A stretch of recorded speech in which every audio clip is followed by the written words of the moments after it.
히스기야가 죽고 므낫세가 왕이 됐습니다. 므낫세가 히스기야의 아들인데 12살 때 왕이 됐다라고 이야기하고 있습니다. 12살이면 초등학교 한 5학년쯤 되는 거죠. 그러니까 아이가 이제 왕이 됐습니다. 그런데 이 왕이 무려 55년을 다스립니다. 다윗과 솔로몬이 40년을 다스렸는데 이스라엘 역사상 가장 오래 다스린 왕이 바로 이 므낫세 왕입니다. 근데 이제 언제 므낫세 왕이 이제 생겼는가 봤더니 히스기야 왕이 병이 걸려 죽게 됐지 않습니까? 그리고 나서 하나님이 15년의 삶을 더 주셨습니다. 그리고 히스기야 왕이 죽고 나서 므낫세가 12살 때 왕이 됐으니까 히스기야가 새롭게 15년을 얻은 다음 3년이 지나고 이 아이를 가졌다라고 이해할 수 있습니다. 그러면 아들을 어떻게 키웠을까? 이제 궁금해지는 거죠. 아버지 입장에서는 내가 15년 후에 죽을 겁니다. 그리고 3년이 이미 지났고 앞으로 12년 후에 죽을 겁니다. 12년 후에 죽을 것이고 늦게 본 아들입니다. 그러면 그 아이가 얼마나 이뻤을까? 아마 애지중지 키우지 않았을까 싶습니다. 근데 문제는 뭐냐면 애지중지 키우는 건 좋은데 그 아들을 올바르게 키우기만 했을까? 아니면 그냥 이쁘다고만 키웠을까? 이제 이 질문을 하게 되는 겁니다. 아들이 므낫세 왕이 아버지가 했던 정책을 따르지 않고 우상 숭배로 빠져든 걸로 봐서는 히스기야 왕이 그 아들을 이쁘게 키우긴 했지만 자기가 눈에만 이뻤던 거지 아버지의 말을 순종하고 따르도록 키우지는 않았던 것 같습니다. 왜냐하면 아버지를 따르지 않았기 때문에 아버지가 믿는 하나님을 따르지 않는 겁니다. 그래서 므낫세 왕은 아버지의 하나님을 버리고 우상 숭배를 하는 겁니다. 그러면 잘 키운 거냐 못 키운 거냐 이 질문을 할 수 있습니다. 저희들이 똑같이 아이들을 키우죠. 내 눈에 보기에는 이쁘고 다 해주고 싶고 열심히 이제 우리가 아이들을 돌봅니다. 그런데 그게 과연 잘하는 것일까? 내 눈에만 이쁘면은 이제 옳지 않습니다. 왜냐하면은 하나님 보시기에 이뻐야 되는 겁니다. 내 눈에만 보여서 이쁘고 내 자식이니까 아주 잘 돌봐주고 뭘 해도 괜찮고 그렇지 않습니다. 여러분은 뭘 해도 괜찮지 않습니다. 하나님이 하라는 것을 하고 하나님이 하지 말라는 것을 하지 말아야 되는 겁니다. 그렇게 이 므낫세를 키웠으면 좋았으련만 히스기야는 그렇게 되지를 못한 것 같습니다. 그래서 우리 아이들도 이제 여기서 다 이미 장성하신 아드님들이 따님이 계신 분들이 할 수 없지만 그래도 우리 손주들이 있잖아요. 중요한 것은 이쁘다. 너무 이쁘죠. 예, 당연히 이쁩니다. 그리고 우리 애들이 얼마나 귀엽니까? 그게 다가 돼서는 안 됩니다. 내가 보기에 기쁘고 내가 보기에 이쁘고 그게 다가 아니고 그 아이들이 하나님이 보실 때도 이쁘실까? 근데 이제 그런 면이 있어요. 뭐가 있냐면 부모님 눈에 할아버지 할머니 눈에는 안 보이죠. 그냥 내가 이쁘니까 그냥 잘해주고 내가 이쁘니까 다 해주고 그러면 내가 할 걸 다 하는 것으로 그냥 지나갈 수 있죠. 그런데 지나거나 보면은 과연 그 아이들이 나중에 아버지나 어머니나 할아버지 할머니 말씀을 잘 듣지 않느냐 요걸 봐야 됩니다. 그리고 이제 초등학교 때는 잘 모르죠. 근데 사춘기 지나고 나서 봐야 됩니다. 그리고 나서 그 아이들이 정말로 하나님을 잘 따르는가를 봐야 됩니다. 그래서 사랑은 여러분 내 귀엽고 이쁜 아이들한테 내가 원하는 것을 다 해주는 것도 물론 중요하지만 더 중요한 것 중에 하나는 뭐냐면 그 아이들이 사회에 나가서 다른 사람들한테도 욕먹지 않고 사회의 구성원으로서 잘 일익을 감당할 수 있도록 돌봐주는 거죠. 근데 여기까지 가는 분이 이제 지혜로운 부모님이 되는 겁니다. 그리고 우리는 믿음을 가지고 있으니까 더 지혜로운 부모님은 그 아이들이 하나님을 잘 믿고 따르고 섬길 수 있도록 그 아이들을 잘 신앙적으로 이끌어 주는 거죠. 그게 부모로서 해줘야 될 아주 중요한 일이 되는 겁니다. 그런 면에서 히스기야는 거기 좋은 부모님까지는 되지 못하는 것 같다라고 평가를 이제 하게 되는 겁니다. 물론 이 상황은 이해가 됩니다. 아까 말씀드린 것처럼 자기가 살 날은 정해져 있고 아들이 태어났으니 얼마나 귀했겠습니까? 아마 매 한 번 들지 않았을 수도 있습니다. 근데 성경은 이제 분명하게 자녀를 가르칠 때는 하나님을 잘 믿을 수 있는 믿음으로 이끌어라 라고 하는 거죠. 므낫세가 아버지 히스기야 왕이 제거했던 것들을 다 복원합니다. 복원. 그래서 가나안 신들을 다 불러와 다시 믿고 섬기는 거죠. 몇백 년 동안 그렇게 힘들어했던 산당, 지방에 있는 각 그 마을에 있던 산에서 분양하던 그런 것들, 그러니까 우리로 치면 이제 뭐 삼신각, 칠성당 내지는 이제 그 무당집 같은 것들 있잖아요. 그런 것들을 몇백 년 동안 없애지 못하던 것을 아버지 히스기야가 과감히 없앴습니다. 그것은 다윗과 솔로몬도 못한 일입니다. 그러니까 아버지 히스기야를 하나님이 얼마나 귀하게 여기셨을까 우리는 미루어 짐작할 수 있는 거죠. 그러니까 죽을 병에서도 15년을 더 연장해 주시는 거지 않습니까? 그런데 이제 이 므낫세가 아버지 히스기야가 없앤 산당을 다시 만듭니다. 그리고 바알 제단도 쌓고 아세라 목상도 세우고 하늘에 있는 일월 성신에게 경배했다라고 하는 겁니다. 그리고 성전에다가 그 일월 성신을 위한 제단을 쌓았다라고 하는 거죠. 여러분, 상식적으로 하늘에 별과 달이 있죠. 여러분, 그리고 해가 있습니다. 여러분, 그 해와 달과 별을 섬기는 게 맞습니까? 그것을 만드신 분을 섬기는 게 맞습니까? 상식적으로 보면은 해와 달과 별을 섬기는 게 맞지 않고 그것을 만드신 하나님을 섬기는 게 맞지 않느냐라고 하는 거죠. 거기다가 심지어 오늘 본문에 보면 아이들을 불 가운데 지나게 했다라고 얘기하는 겁니다. 이게 뭡니까? 여러분, 아이들을 인신제사 드렸다는 겁니다. 아이들을 불에 태워서 신에게, 자기가 섬기는 신에게 제물로 드렸다는 거죠. 여러분, 그게 뭡니까? 예, 몰렉 신입니다. 몰렉. 근데 이게 말이 안 되는 게 자기 아버지 그 히스기야는 자기를 얼마나 이뻐해주고 사랑해주고 돌봐줬습니까? 근데 자기는 자기 아들들을 불에 태워가지고 몰렉에게 제물로 바쳐요? 이거 말도 안 되는 거죠. 도대체 왜 이런 짓을 했을까라고 하는 겁니다. 신접한 자 박수를 신임했고 하나님의 선지자와 제사장들을 불신했다라고 합니다. 그리고 전승에 따르면 여러분, 이사야 선지자가 어떻게 죽었는지 혹시 아십니까? 므낫세가 이사야 선지자를 톱으로 반으로 잘라서 죽였다는 전승이 내려오고 있습니다. 그러니까 우상 숭배자들, 그 다음에 우상을 섬기는 그런 사람들은 다 도와주고 살려주고 하나님을 섬기는 선지자들을 죽이고 박해했다는 겁니다. 그러면 그 위대한 이사야 선지자를 톱으로 반을 잘라 죽일 정도였다면 나머지 선지자들을 어떻게 대했겠는가 미루어 짐작할 수 있는 거죠. 왜 이런 일을 벌였을까? 아마도 그 아버지 히스기야가 아이를 너무 이뻐한 탓에 하면 안 되는 것을 분명하게 이야기하지 않은 것 같습니다. 해야 되는 것과 하지 말아야 되는 것이 있습니다. 근데 아이 때는 여러분, 하지 말아야 되는 것을 어떻게 배웁니까? 안 돼, 하지 마라. 때로는 했을 경우에 매를 맞는 거죠.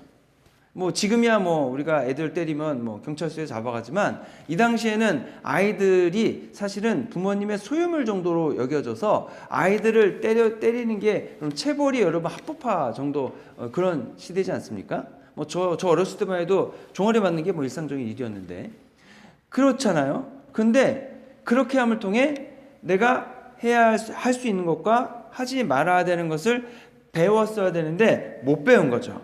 그러니까 마음대로 자기 하고 싶은 대로 다 하는 겁니다. 그러면 안 되는데. 그리고 또 하나는 뭐냐면은 므낫세가 친아시리아 정책을 펴니다. 친아시리아 정책. 아시리아의 대단함을 보는 겁니다. 그리고 아시리아의 신을 섬기면 나도 그러한 위대한 사람이 되겠거니 라고 하는 거죠.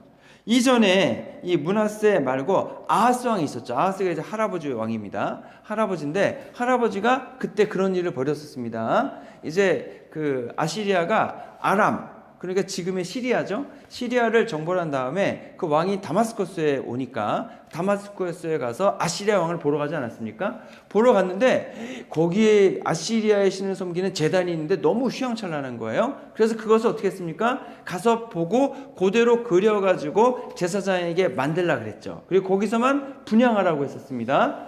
그거와 마찬가지로 므낫세도 자기 할아버지 아하스 왕처럼 친아시리아 정책을 하면서 자신이 원하는 나라를 아시리아의 신의 도움을 받아 건설하려고 했던 것 같습니다.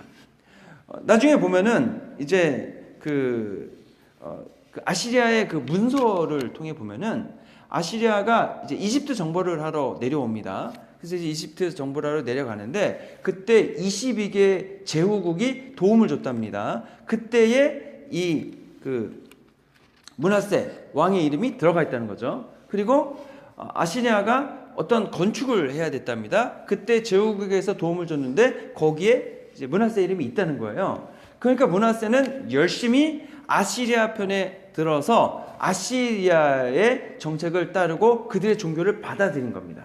물론 이해가 될 수는 있습니다. 물론 이 므낫세가 직접 경험은 못했지만 히스기야가 전쟁을 해야 했습니다. 히스기야가 친아시리아 정책을 폐기하고 아버지 므낫세가 한 것을 따르지 않았죠. 그러면서 아시리아의 종교를 거부하고 하나님만 믿고 섬기는 정책을 추진했습니다. 그러니까 아시리아가 가만히 있지 않고 군대를 보내서 이스라엘 전체가 여러분 점령된 적이 있지 않았습니까? 그때 예루살렘 성 하나만 남았었죠.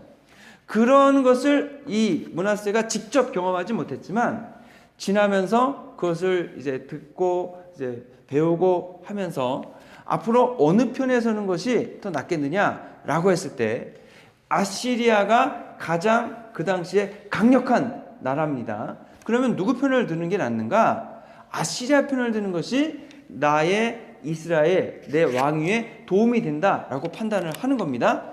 그러면 므낫세가 여러분 아시리아의 편을 들려면 할아버지 아하스처럼 아시리아 종교를 받아들일 수밖에 없는 겁니다. 그래서 아시리아의 종교를 받아들이는 거죠.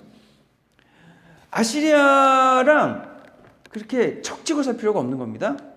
그러면 괜히 척졌다가 아버지처럼 공격받아가지고 다 망하느니 좋은 게 좋은 걸 수 있고 오히려 아시리아 편에 서는 것이 오히려 내 나라가 강성해지는 거죠. 왜냐하면 주변에 있는 나라들이 조그만 나라들이 다 아시리아 밑에 있으면서 잘 살고 있기 때문에 그런 겁니다. 자, 그렇다면 어떤 선택을 할 것인가? 아버지 히스기야처럼 아시리아 강대국과 척을 져서 북이스라엘처럼 멸망을 당할 것인가? 아니면 아시리아 편에 들어서 편안한 삶을 살 것인가? 선택을 해야 되는 거죠. 므낫세는 이제 하나님을 그렇다고 해서 내가 안 섬기는 게 아니다, 뭐 이렇게 생각하실 수 있습니다. 하나님도 섬기고 어쩔 수 없으니까, 그렇다고 나라가 망할 수 없으니까 아시리아도 섬기고, 그래서 하나님도 성전에서 예배드리고 아시리아의 신들도 동시에 같이 섬기면 되는 거 아니냐, 이렇게 생각을 한 것 같습니다. 그래서 아시리아의 모든 신들 다 받아들여서 함께 섬기게 되는 거죠.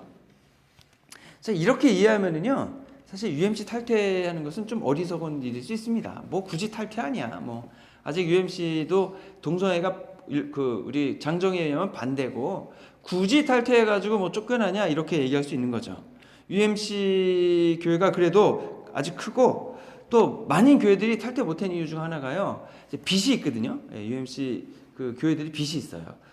사실 빚 없는 교회는 별로 없습니다, 여러분. 다 어느 정도 빚이 있죠. 그리고 큰 교회들마다 빚이 더 많습니다, 여러분. 왜냐하면 큰 교회들은 더 큰 건물이 필요하잖아요. 그러면 이제 큰 건물 지려면 돈이 많이 드니까 이제 빚으로 많이들 하시죠. 근데 그 빚 탈퇴하려면은요, 그 빚을 갚고 나가야 돼요. 왜냐하면은 UMC 재단 같은 데서 빚을 얻은 데가 많기 때문에, 그러면 이제 빚을 새롭게 이제 얻어야 되는데, 그거 얻기가 쉽지 않거든요. 왜냐면 코사인도 해야 되고 또 요즘 론도 잘 안 해주고 그래서 론 하다가 못해가지고 탈퇴 못하는 교회들도 있고 하거든요. 자, 그러면 UMC의 도움이 또 많지 않습니까? 뭐 개척교회는 뭐 개척지원금도 많고 뭐 저희 같은 경우는 건물도 그냥 쓰라 그랬고 그 다음에 그 교회가 아무리 작아도 그 교회에 목회자 파송해줄 그 의무가 있기 때문에 무조건 목회자는 파송해주고 얼마나 이득이 많습니까? 그러면 탈퇴하고 그 모든 혜택을 잃어버릴 거냐? 아니면 그냥 남아서 있는 것이 좋은 게 좋으니까 좋을 거냐? 이렇게 볼 수 있는 거죠. 어떤 선택을 할 거냐라고 하는 건데 그래도 오늘 본문을 잘 보면서 므낫세가 한 정책을 여러분 받아들이기는 쉽지 않습니다. 왜냐하면 므낫세가 어디까지 받아들였다고 그랬어요? 바알과 아세라뿐 아니라 몰래까지 받아들이잖아요. 아니 자기 자식을 불에 태워 바치는 것까지 받아들이는 것이 옳으냐? 그 당시에는 여러분 거기에 대해서 같이 판단하기가 지금처럼 판단할 수 없습니다. 왜냐하면 몰렉을 숭배하는 사람들은 다 그렇게 하니까. 그렇지만 여러분 그것이 올바르지 않다는 거죠. 왜 올바르지 않습니까?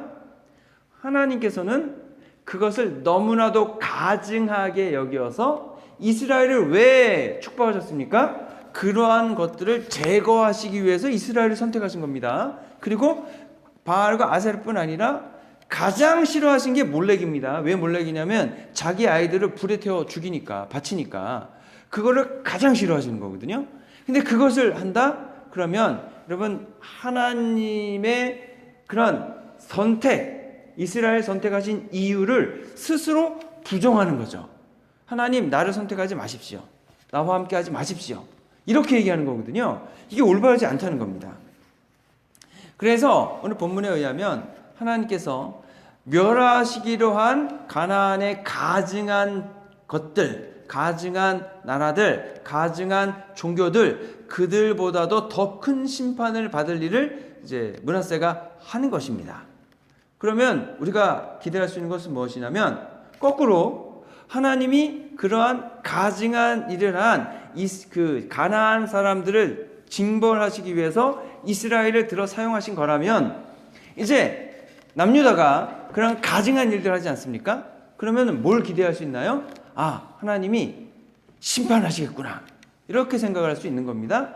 그래서 사실 북이스라엘도 왜 심판을 당한 겁니까? 하나님을 섬기지 않고 우상을 숭배하니까 하나님께서 아시리아라는 도구를 들어서 북이스라엘을 심판하신 겁니다. 그러면 이 므낫세 왕이 심판을 받아서 아버지 히스기야도 하나님 잘 믿고 섬기는 그런 좋은 분인데도 불구하고 병에 걸려 죽을 뻔했으니까 병에 걸리든가 아니면 아예 북이스라엘처럼 하나님이 도구를 사용하셔서 망하든가 이제 그랬어야 되는데 희한하게도 55년을 다스리잖아요. 야, 이건 하나님께 뭔가 문제가 있는 건 아닌가? 아니면은 하나님의 심판이 틀린 게 아닌가? 아니면 우상을 숭배해도 그래도 살날까지는 다 사는 거 아닌가? 이런 생각도 할 수 있지 않습니까? 근데 이제 오늘 열왕기 하에서는 자세히 기록되어 있지 않았는데 여러분 그 역대 하를 가면은요 거기에 이제 뭐라고 얘기하냐면 이제 그 므낫세가 회심하는 얘기가 나와요. 근데 그 전에 이제 몇 가지를 더 보게 되면은 여러분 하나님이 이 므낫세에 대해서 바로 심판을 하지는 않으셨습니다. 하나님이 참고 또 참고 기다리셨습니다. 그 기간 가운데 물론 많은 어려움들이 생겼습니다. 그래서 오늘 본문에 의하면 무죄한 자들이 흘린 피가 이제 엄청나게 많은 곳에서 함성을 지르고 있다. 그래서 전에 이제 아합 같은 경우에는 이제 나봇의 포도원을 강제로 뺐지 않습니까? 그때 나봇의 피가 하나님께 탄원했습니다.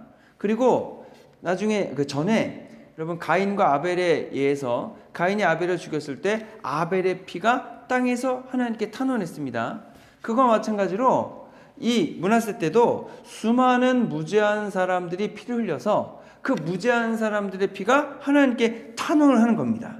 그럼에도 불구하고 하나님은 므낫세를 바로 심판하지 않으시고 계시는 겁니다. 사실 아합 왕 때도 아합 왕 그 살아있을 때 심판이 임하진 않았죠. 그 이후에 후손에게서 심판이 임했죠. 그러니까 그렇게 하나님이 기다리시고 심판을 유보하신다 이렇게 표현하는데, 유보하신 이유가 무엇입니까? 돌아오라는 겁니다. 돌아오라. 그만 죄를 짓고 하나님께로 돌아오라. 분명 돌아오기를 거부하면 하나님의 심판이 임할 겁니다. 그리고 또 여러분 한 가지 오늘 봐야 될 게 뭐냐면, 하나님은 유다에 대해서 심판을 내리실 건데 왜 백성 전체에게 심판을 내리느냐라는 질문을 할 수 있죠. 아니, 므낫세 왕이 잘못한 건데 왜 백성에게 심판을 내리십니까? 그랬을 때에 백성들이 므낫세 왕의 꼬임에 빠져들어가서 같이 우상을 숭배했기 때문이다라고 설명하고 있습니다. 그러면 왕이 더 큰 죄입니까? 백성이 더 큰 죄입니까? 하나님 보실 때는 둘 다 똑같은 죄인인 거죠. 왜냐하면 왕이 꼬인 것도 잘못이고, 왕이 우상 숭배를 받아들인 것도 잘못이고, 그 우상 숭배를 백성이 따라간 것도 잘못이라고 하는 겁니다. 그래서 예전에 엘리야 때에 하나님께서 바알에게 숭배하신 7,000명을 남겨두셨다라고 하지 않습니까? 그럼 7,000명 빼고 나머지는 다 우상 숭배를 같이 하는 겁니다. 그러면 심판이 왔을 때에 7,000명을 뺀 나머지는 어떻게 되는 겁니까? 심판을 받는 거죠. 이 7,000명은 하나님의 보호하심을 받는 겁니다. 그러면 므낫세 때에도 마찬가지인 거죠. 백성들이 왕과 함께 우상 숭배를 했다면 그 심판의 대상은 왕뿐 아니라 백성 전체가 되는 겁니다. 근데 이때에도 분명히 하나님을 올바로 섬기는 사람들은 여전히 남아 있는 겁니다. 왜냐하면 므낫세가 죽고 나서 그 아들이 이제 왕위를 이어받는데, 그 아들도 더 심하게 우상 숭배를 해가지고요, 이제 소위 얘기하는 쿠데타가 일어나가지고 두 번째 이태 만에 그 왕을 몰아내고, 그 다음에 우리가 잘 아는 요시아 왕이 이제 왕이 되는 거거든요. 그렇기 때문에 이때에도 여전히 하나님을 신실히 섬기는 사람들은 남아 있었다고 하는 겁니다. 하지만 대다수는 하나님을 배역하고 하나님을 섬기지 않고 온 백성이 우상을 따르기로 했다는 겁니다. 따랐다는 겁니다. 그래서 하나님께서 뭐라고 하시느냐? 13절에 보니까 그릇을 씻어 놓는 것과 같이 하겠다. 여러분, 그릇을 어떻게 씻으시나요? 깨끗하게 씻으시죠. 아주 그냥 뽀득뽀득하게 씻으시죠. 예. 그래서 잘 씻겨주지 않으면 여러분 세제도 다른 걸 바꾸고 하시잖아요. 그러면 여러분 나중에 여러분 이게 요즘에 식기세척기 여러분이 돌리시잖아요. 막 돌렸는데 밥알이 묻어 있어. 그럼 여러분 그것을 다시 쓰시겠습니까? 다시 닦으시겠습니까? 다시 닦으시잖아요. 그 정도로 깨끗하게 다 없애버리겠다라고 하는 거거든요. 그러면 여러분 남유다가 나중에 심판받을 때 뭘 기대할 수 있습니까? 아무것도 안 남겠구나. 누구도 살아남지 못하겠구나. 하나님의 진노하심이 너무나 대단하구나. 나중에 심판 왔을 때 그 심판에서 살아남기를 기대하기 쉽지 않겠구나. 여러분 이렇게 생각할 수 있는 겁니다. 이게 죄를 짓지 않은 유다 백성에게 내려진 심판입니다. 그런데 이 심판은 여러분 아주 정당한 심판입니다. 이 심판은 반드시 이루어져야 됩니다. 왜냐하면 이 심판이 이루어지지 않으면요, 계속해서 아이들이 태워서 제물로 바쳐질 거예요. 그게 옳으냐는 거죠.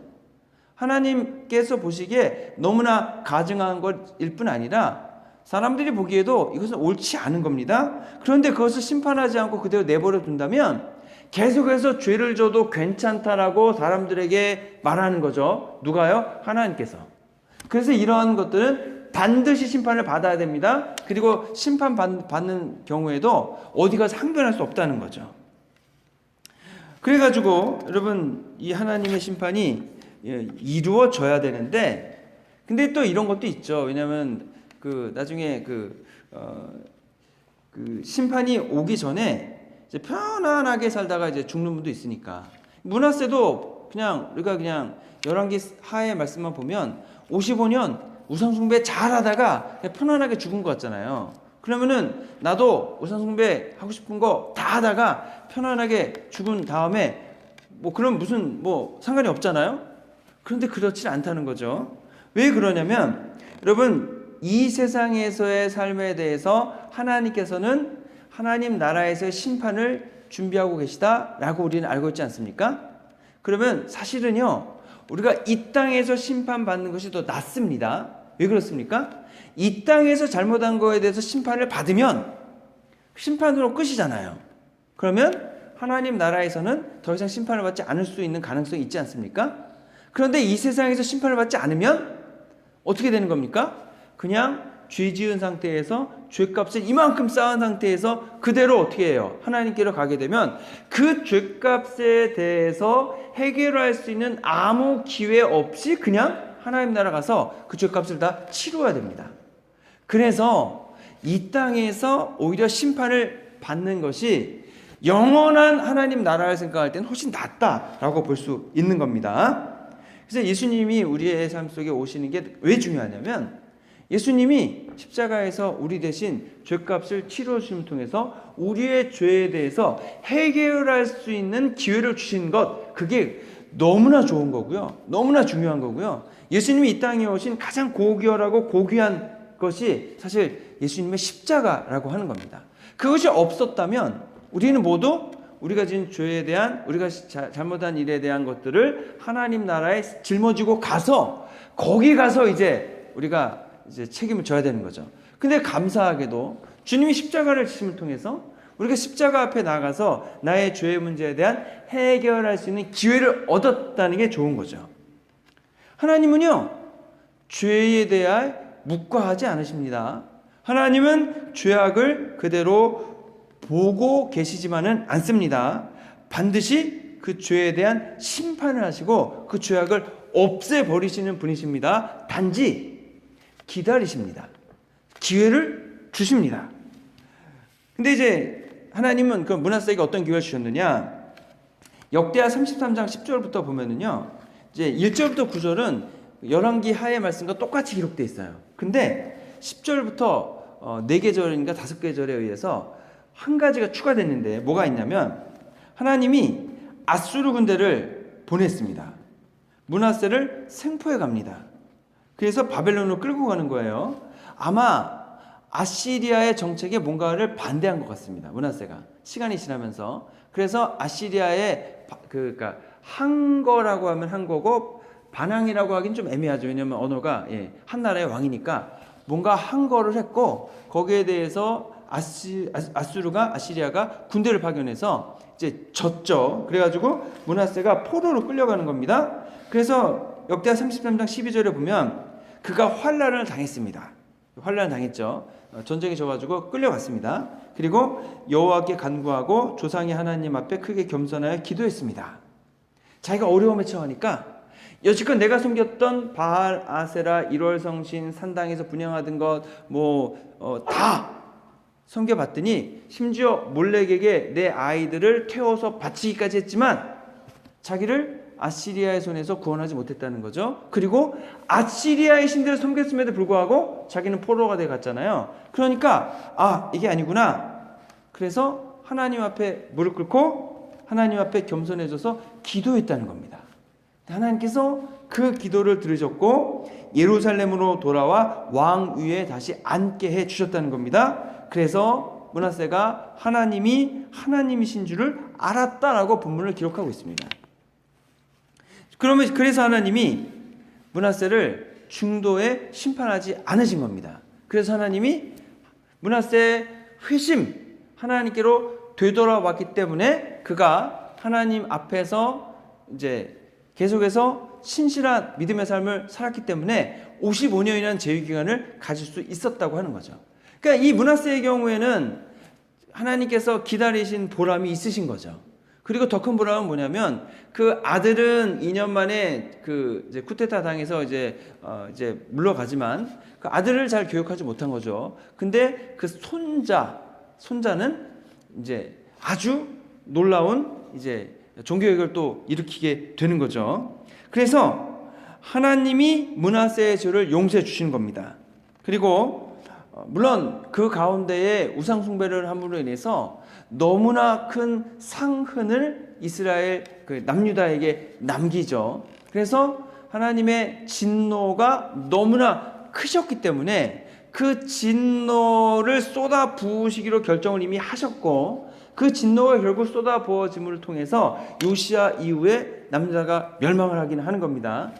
그래서 그럼에도 불구하고 므낫세가 회심하지 않았다면 어쩌면 남유다는 이때 나라가 없어질 수도 있었던 겁니다. 그럼에도 불구하고 이제 므낫세가 회심함을 통해서 하나님께서 그에게 기회를 주셨을 뿐 아니라 이스라엘 백성에게, 남유다에게 기회를 주시는 겁니다. 그래서 여러분, 우리에게도 기회는 여전히 있다라고 우리는 말할 수 있습니다. 내가 어떤 죄를 짓거나 아니면 어떤 어려움 속에 있거나 어떠한 경우라든지 주님은 우리를 도와주시길 원하실 뿐 아니라 우리가 잘못하고 있는 그 순간에도 기다리고 계시고 여전히 기회를 베풀어 주고 계신 겁니다. 그런데 므낫세처럼 실패하고 전쟁에서 지고 그다음에 포로로 잡혀가고 고생할 거 다 하고 그때 돌아서는 것도 괜찮긴 하지만 여러분, 그때 돌아서는 게 아니고 그 전에, 그런 고난당하기 전에 우리들이 주님께 돌아서서 나아가는 것이 훨씬 더 지혜로운 줄로 믿습니다. 여러분, 우상을 섬겨봐야 므낫세 같은 꼴을 당하는 거예요. 아무리 섬겨봐야 여러분 결국 자기가 섬긴 신들에게 이제 고난을 당하는 거 아니겠습니까? 그래서 하나님을 믿는 사람들은요, 하나님만을 섬겨야 되고요, 그리고 우상에게는 근처도 가지 말아야 됩니다. 그래서 하나님이 주신 복과 은혜를 통해서 우리가 번영하고 번성해 가야지, 사단이 주는, 악한 영들이 주는 열매를 가지고서 번영하겠다고 하면은요, 있는 것도 빼앗기고요, 가진 걸 다 내줘도요, 나중에 더 달라고 하는 게 그런 그게 되는 거죠.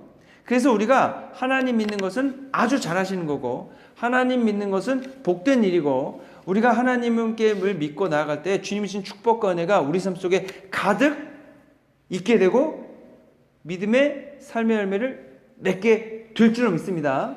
그래서 오직 하나님만 믿고 섬기시는 저와 여러분 되시기를 주님의 이름으로 축원합니다. 기도하겠습니다. 주님, 감사합니다. 오직 주님만 믿고 섬기기를 원합니다.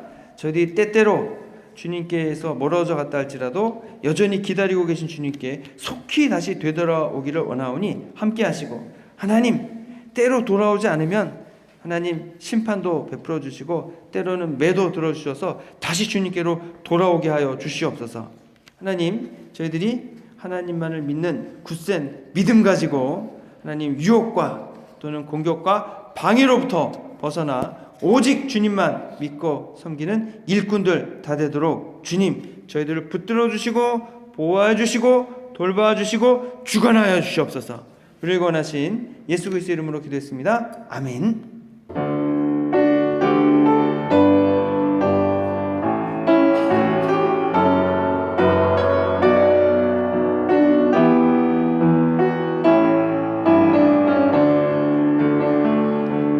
감사해요.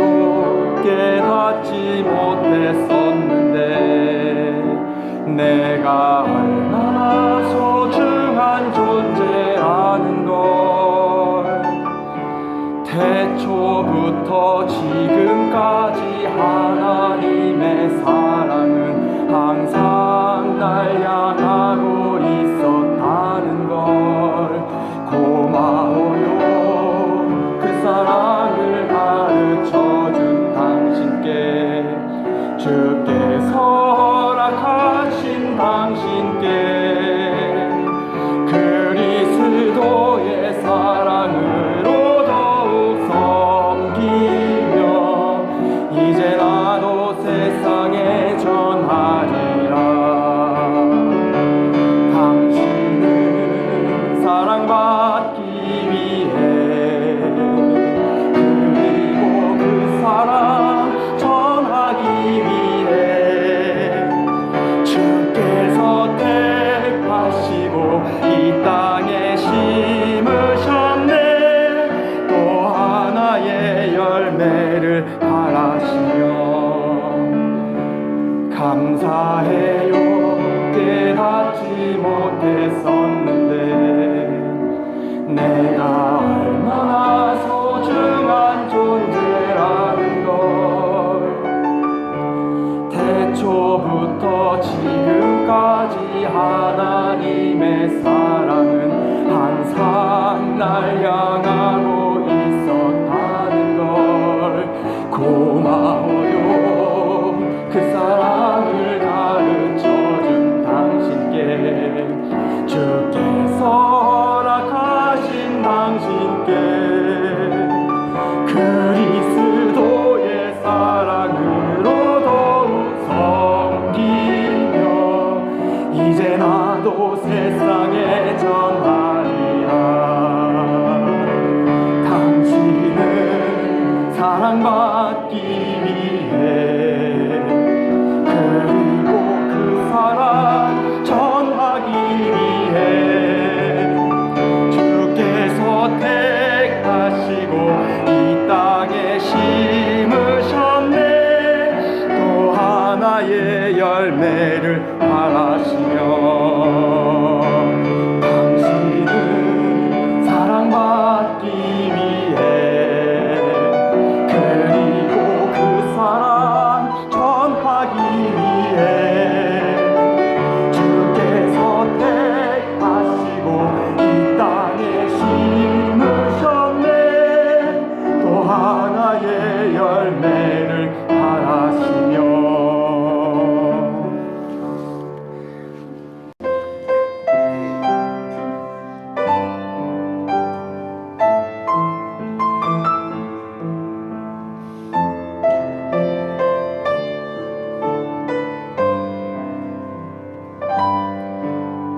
고달픈 삶의 은혜도 무뎌지고 곧 사라질 것에 내 맘 두네. 헛되고 헛된 것들을 바라보며 그 은혜를 놓치며 살았네. 주어진 삶을 묵묵히 살아가며 날 붙드신 주 예수를 보내. 사망 가운데 놓여진 나의 삶을 날 건지신 그 이름 예수. 나의 한숨을 바꾸셨네. 주를 향한 노래로, 소망의 노래로 나의 눈물을 거두신 주 예수 이름 안에 살게 하소서. 주어진 삶을 묵묵히 살아가며 날 붙드신 주 예수를 보내. 사망 가운데 놓여진 나의 삶을 날 건지신 그 이름 예수. 나의 한숨을 바꾸셨네. 주를 향한 노래로, 소망의 노래로 나의 눈물을 거두신 주 예수 이름 안에 살게 하소서.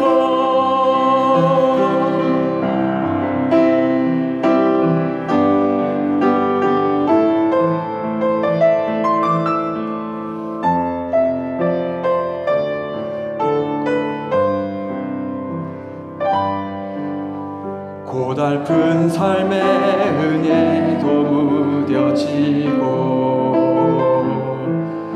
곧 사라질 것에 내 맘 두네. 헛되고 헛된 것들을 바라보며 그 은혜를 놓치며 살았네. 주어진 삶을 묵묵히 살아가 날 붙드신 주 예수를 보내. 사망 가운데 놓여진 나의 삶을 날 건지신